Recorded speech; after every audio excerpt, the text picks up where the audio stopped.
Mr. Whitaker, welcome. We look forward to your testimony. Good morning, Chairwoman Cantwell and Ranking Member Cruz and members of the committee. Thank you for the opportunity to testify. My name is Clyde Whitaker. I'm the Ohio State Legislative Board Director for Smart Transportation, which represents approximately 3,000 railroad workers and the crafts of conductor, locomotive engineer, yard master, and train person. One of my primary roles is to protect, improve, and ensure the safety of our members. I would like to begin by saying that our hearts of rail labor break for citizens of East Palestine. This derailment did not have to happen, and it makes it so much more frustrating for us to know that it was very predictable. And yet our warnings and cries for help over the last 7 years have fallen on deaf ears, and the outcome was exactly as we feared. Now the result is a town that doesn't feel safe in their own homes, businesses failing to survive, and railroad that prioritized its own movement of trains before the people in the community, as well as its workers. It truly is a shame that the operational changes in place prior to that incident are still in place today, and the possibility for a similar disaster is just as possible. My entire railroad career, I've listened to the railroads portray a message and image of safety first, but I have never witnessed or experienced that truth one single day on the property. For years, I've handled complaints after complaint regarding unsafe practices and unsafe environments, and for almost every single one, I've been fought every step of the way. The truth is, ask any railroad worker, and they will tell you that their carriers are masters of checking the boxes, of saying the right things without ever doing anything meaningful toward improving safety.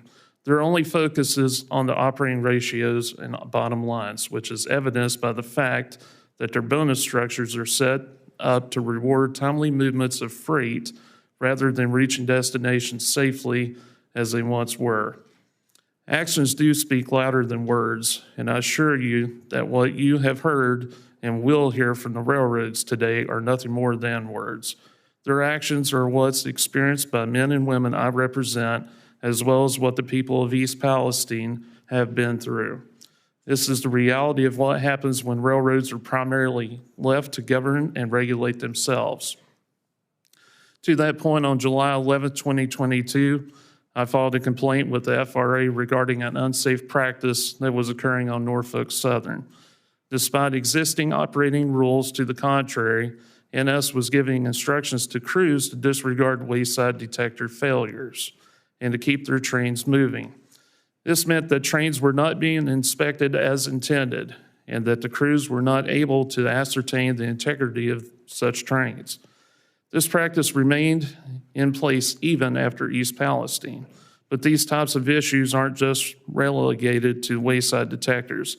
It is a virus that has plagued the industry for some time with the inception of precision scheduled railroading. Across America, inspections and maintenance is being deferred to expedite the movement of trains. No longer is identifying defects and unsafe conditions the goal of inspections, but rather minimize the time it takes to perform them or the elimination of them altogether. Compound this with the fact that the railroads on a determined course to grow these trains to astronomical lengths, and you have a predictable outcome, and that outcome is the event like we've seen at East Palestine. We need meaningful change, and we desperately need people like yourselves to reverse this dangerous trends in the railroad industry. The Rail Safety Act of 2023 goes a long way toward doing just that.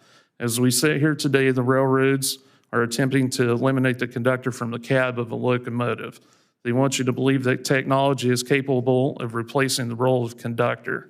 But what they won't tell you is technology was present in the cab of the locomotive, and when the train finally came to a stop this day, its job was done. But unlike the technology, the engineer and the conductor and his trainee sprang into action. They identified the derailment in the presence of fire. They contacted EMS. They applied brakes on the train cars to prevent further catastrophic damage. They separated the locomotives and got the entire crew to safety, all of which technology sat dormant. We cannot afford to be dormant. The degradation of safety is very real, and the numbers prove it. The frequency of derailments is up, the frequency of injuries is up, And from a railroader's perspective, the potential for another disaster is as high as it's ever been. We cannot allow the railroads to continue to dodge and sharpshoot regulations. We cannot allow them to be sole owners and creators of the data and safety statistics.